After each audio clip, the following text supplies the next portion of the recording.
So your last meeting with Charlie, where'd you guys leave it? Was it, okay, here's the talking points he's going out with, or was Well, it, yeah, we're going to keep so we, talking? yeah, meaning, and so, and it was like, and it wasn't about like this is what you should say, which is how it's being portrayed by the, by the conspiracy theorists, like I'm some sort of Mossad handler. It was more like talking through the issues and Charlie asking questions and Charlie then saying, okay, I think I'm going to approach this issue this way, and this is going to be my position on it. And formulating his positions, which weren't necessarily the positions I would want him to take, even. Meaning he was, let's say his, whether it's his position on U.S. aid to Israel, which I'm opposed to U.S. aid to Israel. I want it to be drawn down, and Prime Minister Netanyahu has said he wants it to also. Charlie would probably have that done more quickly than I would. So I'm not saying that he would just like take my position on everything, but we talked through how to talk about why is Israel actually um, an American interest? Why is it in America's interest to support Israel? And I don't think he was convinced by some of the arguments that I was making. I was just sort of sharing different approaches to it, but not just approaches that I think or that Israelis think or that the Israeli government thinks, but more like working with Charlie to formulate a position that he'd be comfortable with. Because I understand where he's coming from politically, and I understand the nuances of what's going on in the Middle East and with Israel.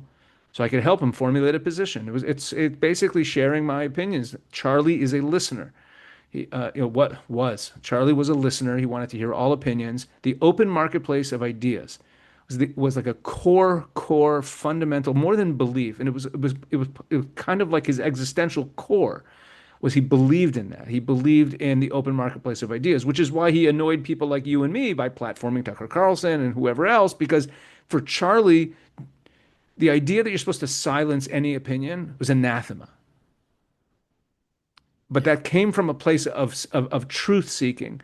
Do I think he went too far with it? Well, yes, we often, for all of us, our best traits we often have to a fault. You Right. know, he was, Yeah. yeah, I'm kind of rambling, Ari, but there's so many thoughts running through my mind about him because what was lost in terms of a monumental figure, just in terms of just pure platform size. The biggest podcast in conservative media has been holding that spot that that number two spot right behind the New York Times Daily Podcast, which is like the biggest political podcast. That he's been holding that number two spot solidly for a while now. Yeah. Well, I'll say And this is that, I'm looking at you right now, a guy who knew him, and I look at in Israel, there's memorials to Charlie popping up everywhere. I don't need to tell you that. And in synagogue this Sabbath here in Seattle, Washington, they couldn't stop talking about him. And it was only good stuff about we lost a friend, we lost an ally, we lost whatever it was. People are absolutely heartbroken. I haven't seen this kind of outpouring of Jewish support, even when some great rabbis die.